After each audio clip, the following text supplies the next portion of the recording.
Share on Pinterest. Creatine is a popular nutritional and sports supplement. You may have read that using creatine can lead to hair loss, but is this true? While creatine itself may not directly lead to hair loss, it may affect the levels of a hormone that does. Keep reading to learn more about creatine, its benefits and side effects, and what the research says about its connection to hair loss. What the research says about creatine and hair loss: there isn't much to indicate that creatine supplementation actually causes hair loss. In fact, much of the evidence for the link is anecdotal. This means that it comes from people's personal testimony or experiences. However, a small 2009 study trusted source in college-age rugby players found increased levels of a hormone associated with hair loss following 3 weeks of a creatine supplementation regimen. This hormone is called dihydrotestosterone, DHT.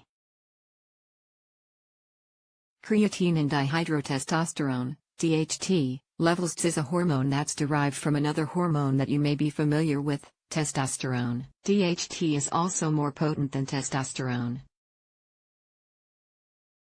How does DHT relate to hair loss? Hair follicles have their own life cycle. A hair growth phase is followed by a resting phase, after which the hair falls out. DHT can bind to specific hormone receptors in hair follicles. This can lead to briefer hair growth cycles as well as hairs that are thinner and shorter. Because there's less hair growth, more hairs are falling out than are replaced. Additionally, some people have a genetic predisposition for hair loss. Variations in a gene called R can lead to increased activity of the hormone receptors found within hair follicles. Further, the enzyme that converts testosterone to DHT may be more active. Trusted source in people with hair loss. How does creatine relate to hair loss? The 2009 study in rugby players used a creatine supplement regimen involving 7 days of creatine loading, during which a higher level of the supplement was given. This was followed by a maintenance period of lower levels of creatine. The researchers found that levels of DHT increased over 50% trusted source during the loading period and stayed 40% trusted source over baseline during the maintenance period. Levels of testosterone didn't change.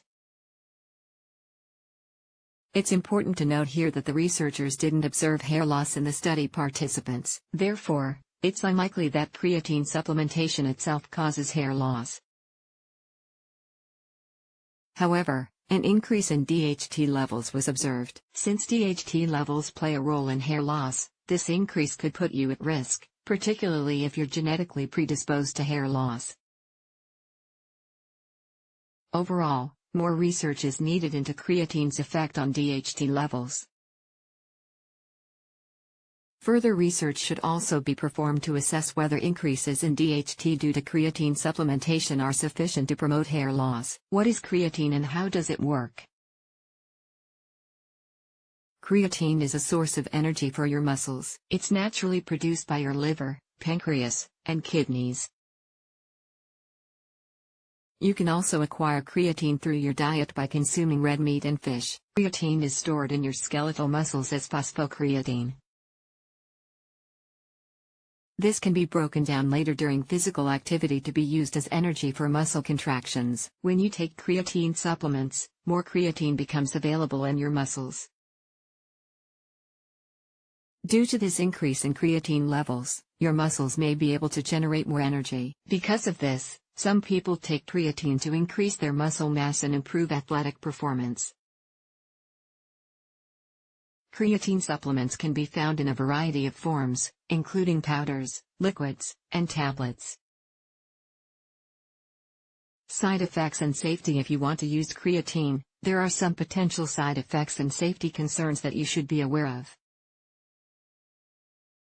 We'll explore these topics in more detail below. Water retention. Creatine can cause water retention, which may also lead to temporary weight gain. Concerns have been raised that water retention may lead to the risk of things like dehydration and cramps. However, research hasn't supported these concerns.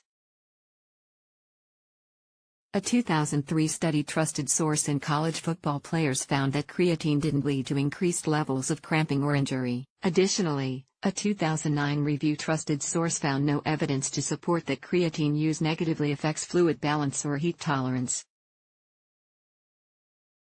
Kidney concerns. There are also concerns that creatine could damage the kidneys. A 2018 review trusted source found that creatine had no negative effects on kidney function in healthy individuals. However, if you have underlying kidney problems, you may wish to avoid taking creatine supplements. Safe for adults compared to other supplements, creatine has been extensively studied in relation to ergogenic benefits. When taking appropriate doses, creatine is safe to use, according to the International Society of Sports Nutrition. Additionally, in a 2017 position statement, the International Society of Sports Nutrition says that using creatine within the proper guidelines is safe, effective, and ethical. There are few studies assessing the effects of long-term creatine use. However, some older studies, in 2001 trusted source and 2003 trusted source, in athletes have indicated that long-term use of creatine doesn't lead to any adverse health effects. Use caution for adolescents. Caution should be used when considering creatine use by adolescents. This is because studies on the safety of creatine supplementation in healthy adolescents are limited. Trusted source. If you'd like to start using creatine as a supplement but have questions or concerns, you should speak to your doctor first. When to see a doctor. As discussed above, creatine supplementation doesn't directly lead to hair loss. But if you're experiencing hair loss, you should make an appointment with your doctor. Additionally, you should see your doctor if you experience sudden, patchy hair loss or lose large amounts of hair when brushing or washing. Many causes of hair loss are treatable. Your doctor will work closely with you to diagnose the cause of your hair loss and recommend a treatment that's right for you. The takeaway: research hasn't shown that creatine directly causes hair loss, but more research is needed in this area. One 2009 study did find that creatine supplementation is associated with an increase in a hormone called DHT, which can contribute to hair loss. Overall, according to the current evidence available, creatine is safe to use as a supplement for most adults. However, since it may lead to increases in DHT levels, you may wish to avoid using creatine or talk to your doctor before using it if you're predisposed to hair loss.